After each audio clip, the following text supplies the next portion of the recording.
Bizim ömrümüz nə qədərdir? Bizim ömrümüz Allahın ömrü qədər. Çəkinmədən bu sözü deyirəm. Təsəvvür edirsiniz insan kimdir? Bizim ömrümüz Allahın ömrü qədərdir. Allah da bundan sonra həmişə var, biz də var olacağıq. Ona görə deyir, cənnətə daxil olanlara hədisdir bu.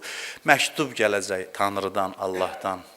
Cənnətdə Allahdan məktub alacaqlar. Məktub belə başlanacaq. Bismillahirrahmanirrahim.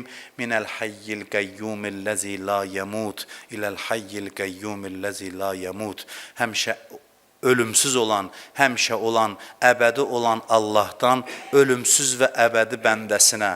Bu misilsiz xoşluq yaşadacaq insana. Doğrudan da gözəl anlardır ki, insana Allahdan məktub gəlir, deyir, mən əbədiyəm, sən də əbədisən. Mən nəyə ol deyirəm olur, sən də nəyə ol desən olacaq. İradə eləsən olacaq. Amma o adamlar ki, indiki zamandan yaşayır, ona deyirlər həvapərəst adamlar, həvəspərəst adamlar.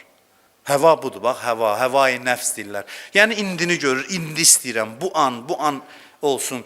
Hesablamağa fürsət olmur ki, bu qalacaq, nə qədər davam edəcək. Yoxsa dinin davası bu deyil ki, adamlara din deyir, ləzzət almayın, dünyavi məktəblər deyir, dünyada kef eləyin. İnsan da qalıb keflə məhrumiyyət arasında. O necə dindir ki, insanı kefdən məhrum eləyir? Din əksinə gözəl söz deyir, kef istə, amma uzun müddətli olsun.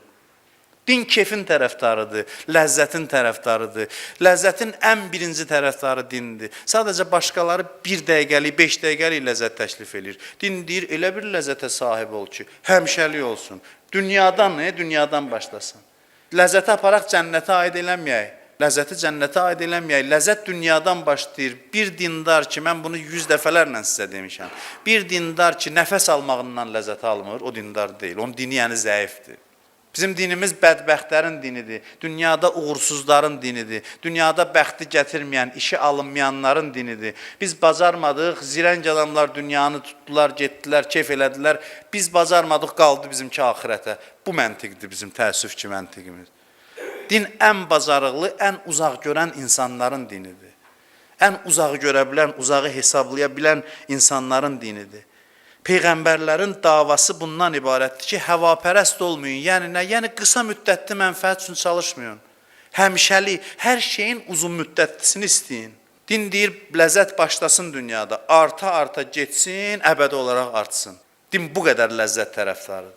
Əslində mən deyərdim ki, dinlə başqa məktəblərin davası ilə ləzzət üstündədir. Başqaları insanı ləzzətdən məhrum edir, aldadıcı ani feyzlə, ani ləzzətlə. Din isə bu ləzzətin çox və həcminin böyük olmasının və müddətinin davamlı olmasının tərəfdarıdır.